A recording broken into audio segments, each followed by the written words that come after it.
Hey guys, how's it going? Chef Dad here. I just wanted to do a quick follow-up. I just was talking about in my previous video, literally probably 10-15 minutes ago, about this Mineral B from De Bouillet, the 10-inch kind of griddle or crate pan, if you will.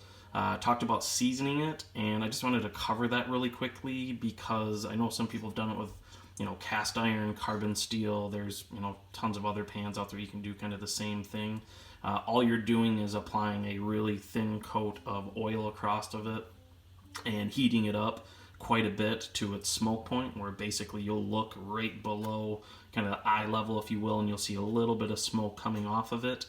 You turn that off and wipe it one more time. You let it cool down and you basically repeat it. I don't ever do more than 2 times. I know some people will get crazy and do 5-10 times, and you most definitely can, but I just wanted to give you a basic idea. So there's that. You've seen the pan before and you can already see the pan color kind of changing. Sorry about the light there. It's going to become more of a dark color. And just to get started, I'm going to give you a quick idea how it works. So there's my pan.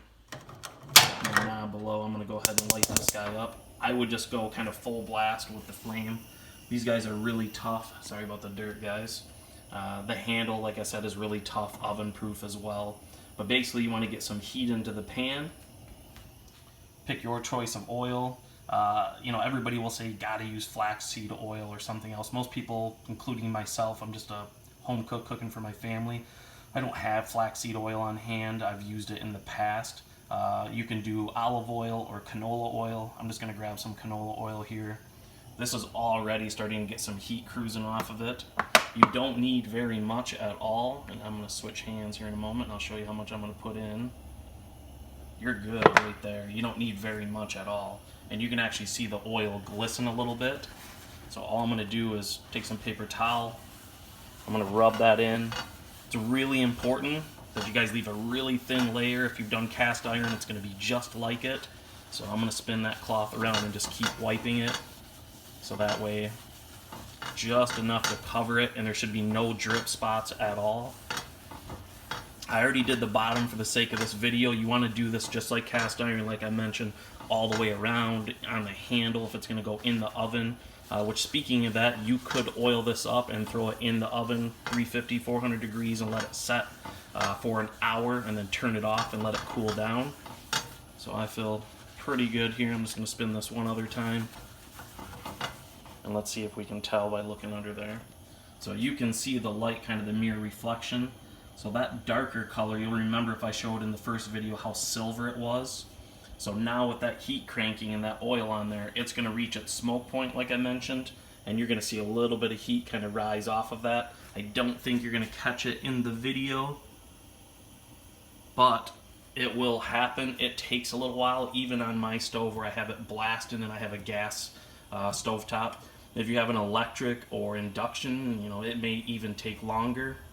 Something else to point out, carbon steel is just like stainless steel or carbon steel. It works on a lot of different cooking surfaces, and you can see if you get some streaking on it, ideally you don't want to have that happen.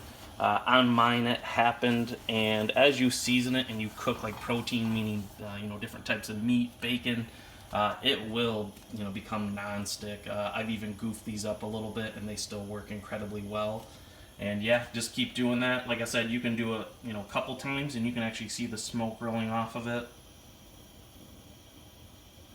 Make sure you guys turn off your smoke detector at least temporarily, because it's going to make that guy blast. And as you do this, you will see this pan darken up more and more. And then afterwards, I would say the first few times, if you can, throw some bacon on there in the morning, maybe cook a couple burgers or some steak on there, any type of meat. And then just remember, this is just like our stainless.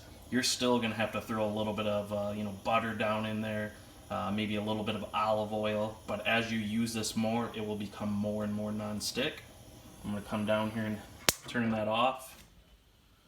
No more flame at all. And now, and actually you might be able to see, you guys can see that smoke rolling off of it. Now you just want to let this set, cool all the way down. Don't touch it. It's extremely hot. If you have kids in the house like I do, I usually hover over it for a little while, or I make sure they're outside. The other thing, like I mentioned, can't stress it enough, put something or temporarily override that smoke detector. Otherwise, it's going to go blaring. But that's it, guys. That's seasoning your carbon steel skillet. And don't hate me if you do it 40 other ways, but that's how I do it. Thanks for watching, guys. Have a good day.